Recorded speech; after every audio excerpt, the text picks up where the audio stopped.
ایک اور انداز ہے ہمارے بعض بزرگوں کے ذمے تو انہوں نے تہمت لگا دی، چونکہ یہ خود اس کے عادی ہیں، تو کہتے ہیں فلاں بزرگ بھی عادی تھے، یہ جھوٹ بولتے ہیں۔ ہارمونیم، طبلے، ساز لے کر قوالیاں سن کر وجد میں آ جاتے ہیں۔ یہ کیا ہے جی؟ نعت پڑھی جا رہی ہے، یہ حضور کی منقبت ہے، محبت میں پڑھیں۔ ارے ظالمو، حضور نے تو ساز کو حرام قرار دیا، تو آپ اس حرام پر حضور کی نعت پڑھ کر وجد میں آ رہے ہیں۔ کیا حضور ساز سننا گوارا کرتے تھے؟ پسند فرماتے تھے؟ ایک حدیث شریف میں ملتا ہے کہ کہیں سے کسی ساز کی آواز آ رہی تھی، غالباً کوئی بانسری یا ڈھول، تفسیر نہیں ملتی، کسی ساز کی آواز آ رہی، ایک خادم حضور کے ہم رکاب تھا، تو آپ صلی اللہ علیہ وسلم نے کان مبارک میں انگشتہ مبارک دے لی اور خادم سے فرمایا کہ تم دھیان رکھو، جب یہ آواز ختم ہو گئی تو مجھے بتانا۔ جب اس نے عرض کی کہ یا رسول اللہ ختم ہو گئی، تب آپ نے انگلیاں نکالی۔ اب جہاں اتنا نازک مزاج ہے، وہ یہ آپ کے طبلے سرنگیاں سن کر خوش ہو رہے ہیں؟ یہ محبت حضور سے نہیں ہے۔ یہ جو کہتے ہیں نا گانا روح کی غذا، انہیں روح کا پتہ ہی نہیں، گانا نفس کی غذا ہے۔ نفس انسانی اس سے خوش ہوتا ہے، نفس میں ہیجان بپا ہوتا ہے، اور وہ اپنی نفسانی خواہشات میں سر مارتا ہے، ابھارتا ہے نفسانی خواہشات کو۔ گانا روح کی نہیں، روح کے لیے تو زہر ہے، سم قاتل ہے، نفس کی غذا ہے۔ تو یہ بھی، اسے بھی ہم محبت کہتے ہیں کہ وہ محبت میں قوالی ہو رہی ہے، طبلے بجائے جا رہے ہیں، پیر صاحب بھی براجمان ہیں، مریدان کرام بھی ماشاءاللہ، سنت بھی چہرے پہ سجائی ہوئی ہے، ٹوپیاں سب پگڑیاں بھی باندھی ہوئی ہیں، وجد بھی آ رہا ہے، ڈانس بھی کر رہے ہیں، لیکن یہ سب کچھ کیا ہے؟ نفس کو پالا جا رہا ہے، یہ محبت نہیں ہے۔ یہ بارگاہ بڑی عجیب ہے۔ یہ جو دنیاوی محبتیں ہیں، تو محبت ایک بے باک سا جذبہ ہے، یہ پرواہ نہیں کرتا کسی کی۔ کسی عاشق کو دیکھیں وہ گریباں چاک کر لے گا، اسے پرواہ نہیں کہ لوگ پوچھیں گے کیا ہوا، فلاں پہ عاشق ہو گیا تو میری معشوق کی بدنامی ہو، اسے کوئی نہیں پرواہ۔ فراقیہ شعر کہے گا، فراقیہ جملے کہے گا، یہ نہیں سوچے گا کہ مجھے اگر واقعی محبت ہے تو اس کی تو بدنامی کر رہا ہوں، لیکن کوئی نہیں۔ یہ بے باک سا جذبہ ہوتا ہے، لیکن اسے محبت کہنا محبت کی توہین ہے۔ یہ خواہشات نفس ہوتی ہیں، نفس کی خواہشات کو محبت کا نام دینا محبت کی توہین ہے۔ محبت ایک پاکیزہ جذبہ ہے، لطیف تر، خوبصورت، جس میں کوئی تل چھٹ، کوئی میل، کوئی آمیزش نہیں ہے، خالص، اور اس کا اظہار ہوتا ہے۔ سر مجلس تو ہم لوگوں کو دیکھ کر لیتے ہیں، لیکن تنہائی میں بھی، اندر کمرے میں بیٹھا وہ جوتا جراب پہن رہا ہے، سوچتا ہے کہ پہنتے وقت دائیں میں پہلے پہنوں بائیں میں، کیوں؟ حضور ایسا ہی کرتے تھے۔ جوتا پہننے کمرے میں پہلے دائیں پہنوں پھر بائیں، کیا ہے بائیں پہلے میں؟ نہیں یار، حضور دائیں پہلے پہنتے تھے۔ یہ چھوٹی چھوٹی باتیں۔ اب جو بندہ جوتا پہننے میں، کھانے کا لقمہ توڑنے میں، پانی پینے میں سوچ رہا ہے کہ کیسے حضور کا اتباع کروں، تو بڑے بڑے کاموں میں وہ کیسے نہیں کرے گا؟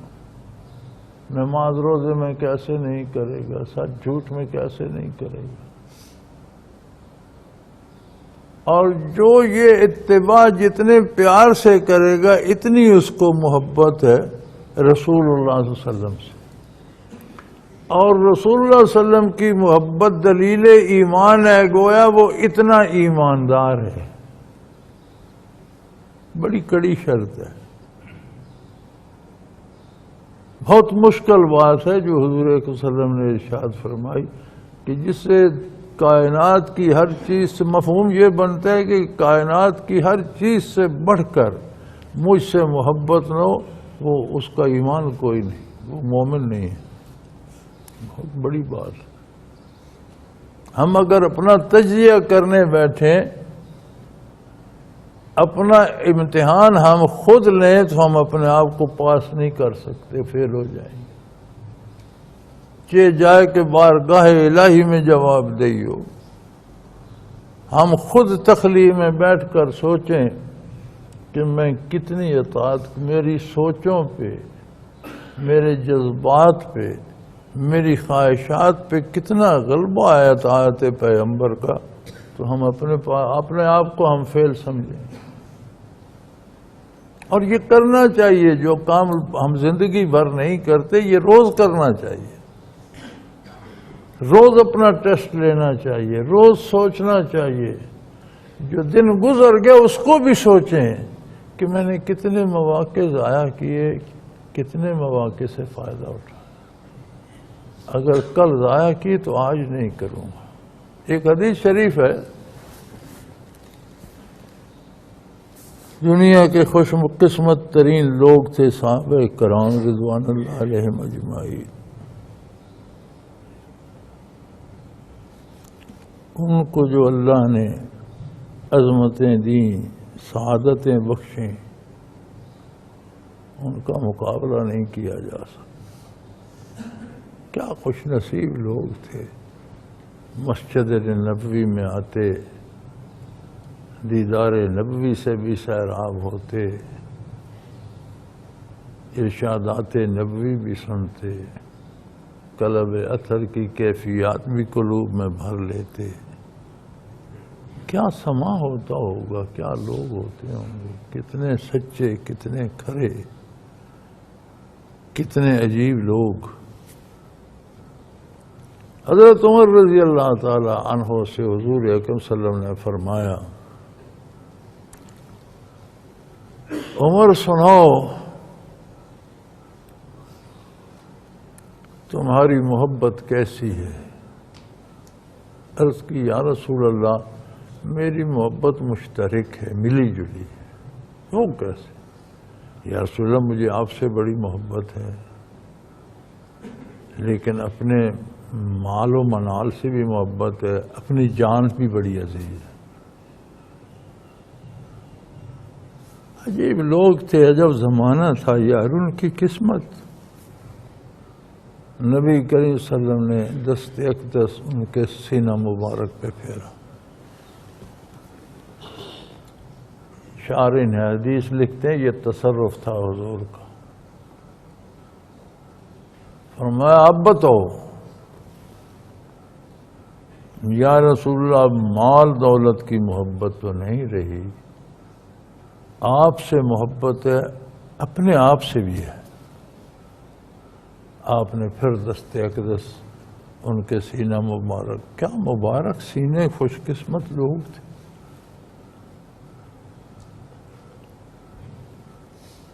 فرمایا اب بتاؤ یا رسول اللہ، سب کچھ چلا گیا، اب صرف آپ کی محبت باقی۔ جان جاتی ہے تو جائے، مال لٹتا ہے تو لٹ جائے، موت آتی ہے تو آ جائے، لیکن میں کروں گا وہی جو حضور نے کہا۔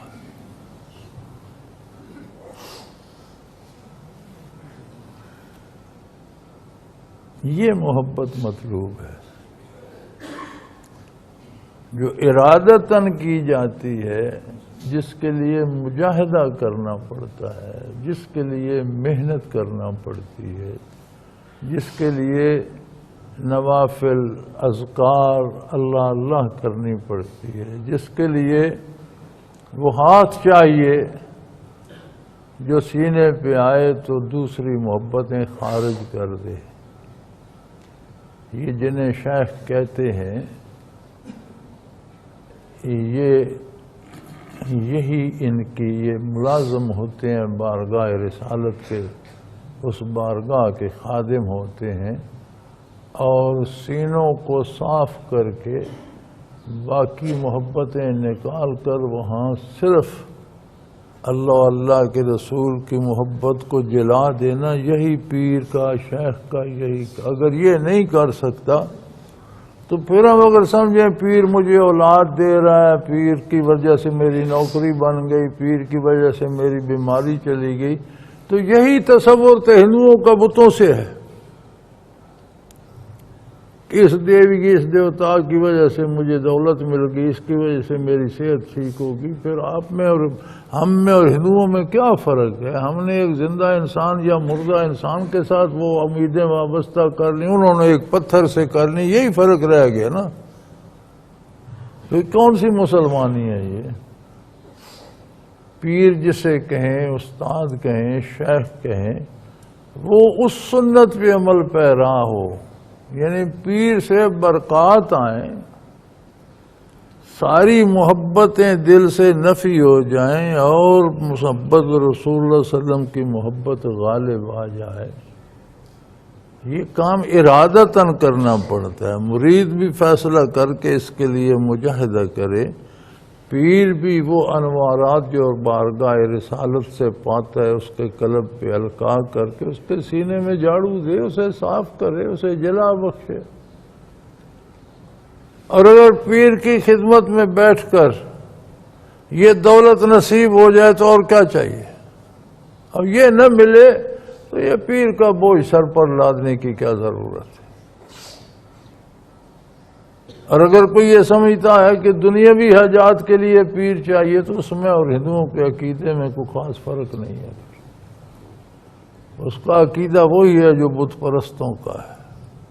انہوں نے ایک پتھر کا بت تراش لیا اور وہ بھی اس پتھر کے بت، وہ کہتے ہیں وہ دیوی دیوتا اس پتھر کے بت کے اندر ہوتا ہے، یعنی پوجا وہ اس دیوی یا دیوتا کی کرتے ہیں، پتھر کو سمبل بنا لیتے ہیں۔ ہم نے ایک زندہ انسان سامنے بٹھا لیا، اس کی وجہ سے مجھے اولاد ملتی ہے، اس کی وجہ سے میرا رزق آتا ہے، اس کی وجہ سے مجھے صحت ملتی ہے، تو بھئی فرق کیا رہا؟ یہ کون سی مسلمانی ہے؟ اب اس بارگاہ کی محبت کے اپنے تقاضے ہیں۔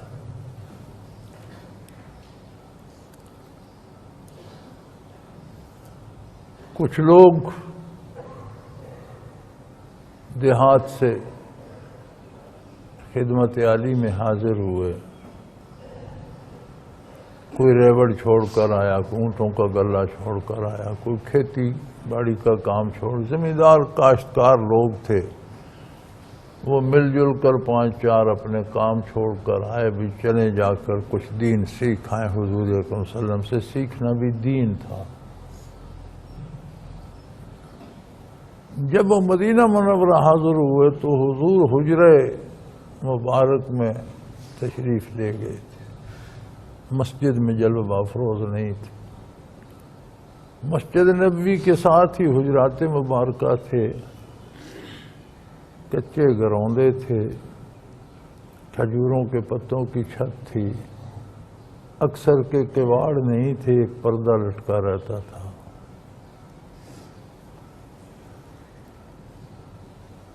اب انہیں چونکہ واپسی کی بھی فکر تھی، کوئی کہتا میں اونٹ چھوڑ کے آ گیا ہوں، میں ریوڑ چھوڑ کے آ گیا ہوں، میں کام روک کے آ گیا ہوں، جلدی واپس بھی جانا ہے۔ تو انہوں نے باہر سے آواز لگائی، یا رسول اللہ۔ اب رسول اللہ صلی اللہ علیہ وسلم اندر موجود ہیں، وہ گلی سے پکار رہے ہیں، دین سیکھنا چاہتے ہیں، کام چھوڑ کر آئے ہیں۔ اللہ کریم کو یہ بات ناگوار گزری، بارگاہ نبوت کا تمہاری آئے تو محبت میں ہے، بیچارے دین سے بھی محبت ہے، اللہ سے، اللہ کے دین سے محبت ہے، اللہ سے محبت ہے، رسول اللہ صلی اللہ علیہ وسلم کے خادم اور دیوانے ہیں، محبت ہے، اطاعت کے لیے پوچھنا چاہتے ہیں۔ فرمایا نہیں، ایسی بے باک محبت یہاں نہیں چاہیے۔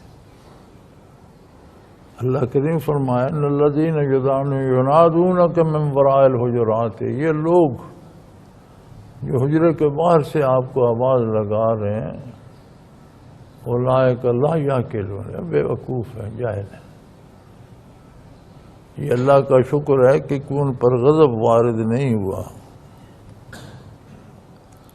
کوئی ان کے ذمہ گناہ نہیں لگا کہ یہ گناہگار ہیں یا بدکار ہیں، فرمایا جاہل ہیں، یعنی نادان ہیں، سمجھتے ہی نہیں۔ اگلی آیت یہ بتاتی ہے کہ یہ اپنی درخواست کب کرتے، حتیٰ تخرج الیہم، کہ اگر حضور حجرہ مبارک سے باہر بھی تشریف لے آئے اور یہ در اقدس پہ بیٹھے اور حضور کسی اور طرف متوجہ ہیں تو یہ متوجہ اپنی طرف نہیں کر سکتے جب تک خود ان کی طرف متوجہ نہ ہوں اور ان سے پوچھے نہیں ہاں بھی تمہارا کیا کام ہے، تب تک لب نہ کھولیں۔ اس وہاں محبت کا یہ تقاضا۔ اب ہم نے تو یہ محبت بنا لیا نا کہ گلی کے باہر سے آواز دو تو آسمان سے ناراضگی آ جائے، ہم یہاں سے سپیکر لگا کر کہتے ہیں یا رسول اللہ۔ اب اس کا معاملہ جانے، پکارنے والا جانے اور سننے والا جانے، رب جانے، فیصلہ تو قیامت کو ہوگا، لیکن بات کوئی مزیدار لگتی نہیں ہے۔ یہ کوئی مذہب کی نشانی نہیں ہے۔ ایک دفعہ بھٹو صاحب کے زمانے میں الیکشن تھا تو اس وقت ذرا جماعت اسلامی کا کراچی پہ گرفت ذرا مضبوط تھی۔ ایک بار جماعت اسلامی کا کراچی کا ناظم بھی منتخب ہوا، یہ سیٹیں زیادہ لے جاتے تھے، تو شام نورانی مرحوم ہوا کرتے تھے، تو الیکشن میں انہیں یہ خطرہ ہوا کہ یہ میرے ووٹ نہ لے جائیں، تو یہ جماعت اسلامی والے اس معاملے میں ہارڈ ہیں، یا رسول اللہ نہیں کہتے، تو انہوں نے یہ شوشہ چھوڑا تھا کہ ہر اذان کے ساتھ یا رسول اللہ شروع کر، جو نہیں کہتا وہ وہابی ہے، اسے ووٹ مت دو۔ یہ سیاسی چال کے طور پر شروع کیا گیا تھا، میں اس کا گواہ ہوں، ہمارے سامنے یہ شروع ہوا تھا۔ وہ شاہ احمد درانی صاحب بھی چلے گئے، مودودی صاحب بھی دنیا سے چلے گئے، لیکن وہ یہ جو رواج ڈال گئے تھے یہ مذہب کا معیار بن کر چمٹ گیا لوگوں کو۔ ڈالنے والوں بھی نے بھی یہ نہ سوچا کہ بارگاہ رسالت میں گستاخی ہو رہی ہے، ان کی نظر بھی الیکشن اور ووٹوں پر تھی، اور کرنے والے بھی جاہل ہیں۔ محبت جہالت کا نام نہیں ہے، محبت سوچ سمجھ کر کی جاتی۔ بے وقوفی میں، جہالت میں جو کام کیے جاتے ہیں وہ محبت نہیں ہوتی۔ اس بارگاہ میں محبت اور عشق بھی بے باک نہیں ہو سکتے، پابند ادب ہیں۔